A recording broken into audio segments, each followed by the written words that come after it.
Assalamualaikum warahmatullahi wabarakatuh. Halo bro sis, ketemu lagi dengan saya Sultan Miladianto dalam SM Laut Channel. Oh ya, untuk bro sis yang sudah subscribe, like, komen di video-video saya ucapkan terima kasih banyak. Saya doakan rezekinya berlimpah. Untuk kali ini saya akan menjelaskan tentang alasan yang tepat untuk diajukan gugatan cerai di pengadilan agama. Jadi ini untuk yang muslim. Di video yang sebelumnya saya sudah pernah mengulas untuk yang non muslim. Untuk kali ini saya akan mengulas tentang perceraian untuk yang muslim. Prinsipnya bahwasanya perceraian itu adalah suatu hal yang tidak disukai oleh Tuhan. Tetapi perceraian itu adalah solusi terakhir ketika memang keluarga itu tidak bisa rukun kembali. Artinya negara memfasilitasi bagi keluarga yang tidak harmonis untuk melakukan perceraian. Di Islam ada dua istilah dalam perceraian. Yang pertama adalah cerai talak, yang kedua adalah cerai gugat. Di mana cerai talak ini adalah si suami yang mengajukan permohonan di pengadilan dengan harapan menceraikan istrinya.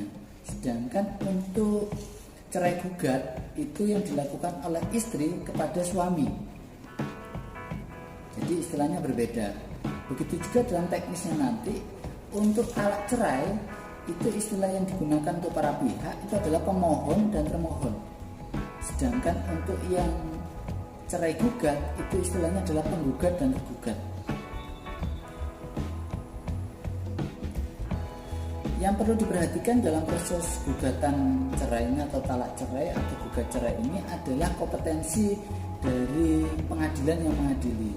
Ketika ada kesalahan memasukkan berkas ke pengadilan atau gugatan itu pasti akan di NO atau ditolak atau tidak dapat diterima gugatannya. Oh ya, untuk dalam permohonan cerai talak maupun di dalam cerai gugat itu juga bisa digabungkan dengan permohonan hak wali anak atau hak asuh anak. Jadi si anak ini nanti ikut si bapaknya atau ibunya bisa digabungkan dalam permohonan cerai talak atau cerai gugat. Nanti hakim akan memeriksa dan memutus bersamaan. Tetapi untuk harta bersama atau gonogini saya sarankan diajukan setelah bercerai saja, karena prosesnya untuk pembagian harta gonogini dan harta bersama ini relatif cukup panjang. Kali sidang yang lebih panjang, lebih banyak dibanding ketika hanya gugat cerai dan hak asuh anak. Seperti itu. Yang perlu dipegang berdasarkan pasal 66 Undang-Undang Nomor 5 Tahun 2009 tentang perubahan kedua tentang Undang-Undang Nomor 7 Tahun 89 tentang pengadilan agama, bahwasanya ketika melakukan talak cerai, artinya si laki-laki yang menggugat si istri itu harus di pengadilan di kediaman si istri, kecuali si istri itu meninggalkan rumah tanpa izin dari si penggugat. Tanpa dari si izin dari si suami. Otomatis suami bisa mengajukan gugatan permohonan di pengadilan dari tempat kediaman bersama. Tapi prinsipnya ketika si suami ingin mengajukan permohonan cerai atau talak cerai harus di pengadilan domisili dari si wanita atau si istri. Sedangkan untuk gugat cerai artinya si istri yang menggugat si suami itu diajukan di domisili dari si istri. Nah, inilah keistimewaan dari seorang wanita di muka pengadilan agama, bahwasanya ketika mengajukan gugatan yang lazimnya itu dilakukan di tempat si tergugat, tetapi kalau di pengadilan agama itu bisa dilakukan di tempat kediaman si penggugat ketika penggugat ini adalah seorang istri. Secara teknis yang perlu dipersiapkan dalam mengajukan gugatan atau permohonan cerai itu yang pertama adalah membuat namanya surat gugatan. Di mana surat gugatan ini bisa dibuat secara tertulis. Kalau misalnya tidak memiliki kemampuan untuk membuat surat gugatan ini, biasanya di pengadilan agama ada yang membantu, ada istilahnya namanya pos bakum. di situ akan membuatkan surat gugatan, di mana surat gugatan itu yang pertama isinya adalah identitas para pihak. Jadi ketika mengajukan permohonan ataupun gugatan, setidaknya kita tahu identitas dari baik suami maupun istrinya, seperti itu.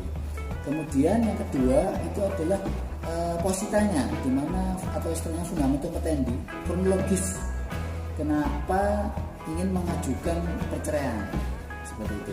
Jadi biasanya isinya adalah kapan menikahnya, kemudian kapan punya anaknya, kemudian kapan mulai terjadi pertengkarannya, kemudian hal yang lainnya yang itu dijadikan alasan untuk mengajukan permohonan atau gugatan cerai. Kemudian yang terakhir adalah petitum, itu apa yang diminta, misalnya meminta untuk bercerai, talak, atau diputuskan untuk bercerai, kemudian minta hasil anak, atau dengan permintaan yang lainnya. Jadi ada 3 itu dalam gugatan, identitas, fundamentum petendi, dan yang ketiga adalah petitum, apa yang diminta.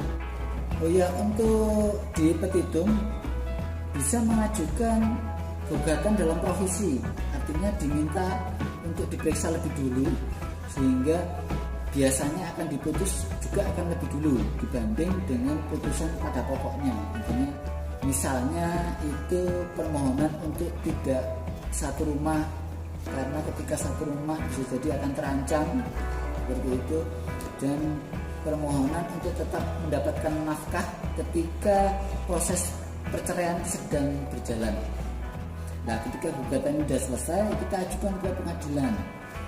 Nah, ketika mengajukan pengadilan itu setidaknya sudah siap juga, ada buku nikah, kemudian akta kelahiran anak, KTP, KK yang kira-kira diperlukan untuk sebagai alat bukti di muka sidang.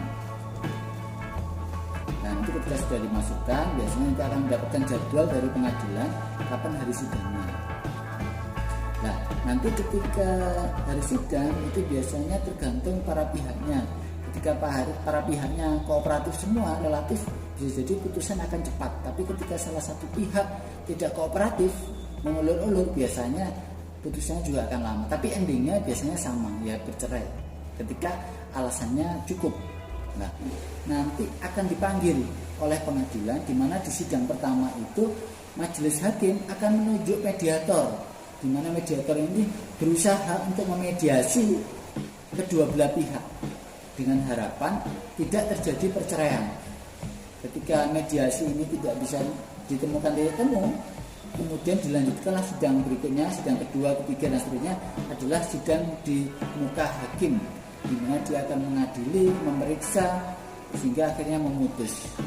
Nah, putusannya ini didasarkan kepada alasan yang dibenarkan untuk bercerai, itu diatur di pasal 39, terutama dalam penjelasan pasal 39 Undang-Undang Nomor 1 Tahun 74 junto pasal 19 Peraturan Pemerintah Nomor 9 Tahun 75, di mana alasan-alasan tersebut diantaranya yang pertama adalah salah satu pihak itu telah berzina, telah diketahui berzina. Ya, ini juga masuk delik pidana, ini bisa dilaporkan lanjut ke ranah pidana. Terus alasan yang kedua adalah di mana salah satu pihak itu telah meninggalkan pihak yang lainnya selama 2 tahun berturut-turut. Jadi 2 tahun tidak ada kabar, seperti itu, itu bisa jadikan alasan untuk mengajukan gugatan. Kemudian alasan yang ketiga adalah salah satu pihak itu telah dijatuhi pidana penjara 5 tahun ke atas. Jadi telah misalnya dia melakukan pidana korupsi atau melakukan pembunuhan atau tindak pidana yang lainnya, yang itu ancaman pidananya 5 tahun ke atas, itu bisa menjadi alasan untuk mengajukan gugatan cerai. Kemudian yang keempat itu adalah adanya KDRT, di mana salah satu pihak itu menyakiti, baik itu secara fisik maupun secara mental. Fisik itu ya misalnya pemukulan, penganiayaan, seperti itu. Kalau secara mental itu adalah mengancam secara psikologis, ataupun menakut-nakuti, ataupun memberikan perlakuan-perlakuan yang secara mental mengakibatkan dia menjadi down. Itu alasan keempat. Kemudian alasan yang kelima itu adalah salah satu pihak cacat, sehingga karena cacatnya itu tidak bisa melakukan kewajibannya terhadap pasangannya.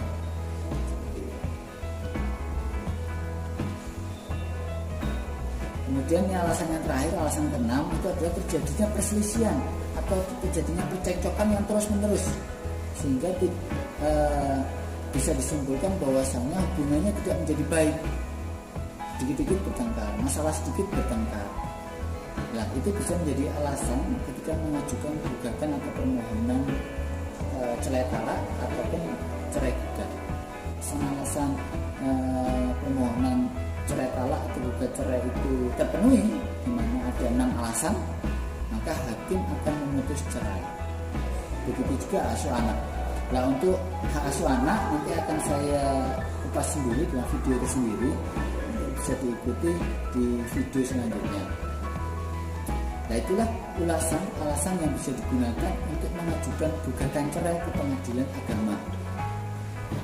Kembali saya ingatkan bahwasanya perceraian itu bukan suatu hal yang baik. Yang pertama adalah karena dibenci oleh Tuhan. Yang kedua, memiliki dampak yang negatif kepada anak atau terhadap keluarga besar. Mungkin itu sekilas uraian tentang bagaimana sih proses dan alasan pengajuan gugatan cerai di pengadilan agama. Jika ada yang kurang jelas atau mungkin ada yang perlu ditanyakan, bisa tulis di kolom komentar, nanti akan berusaha untuk saya jawab semampu saya. Jika nanti tidak bisa saya jawab, saya akan coba mencari sumber dari yang lainnya untuk saya sampaikan jawabannya di video ini. Begitu ya, proses saya cukupkan, kurang lebihnya saya maaf. Kita ketemu di video selanjutnya. Wassalamualaikum warahmatullahi wabarakatuh. Ciao.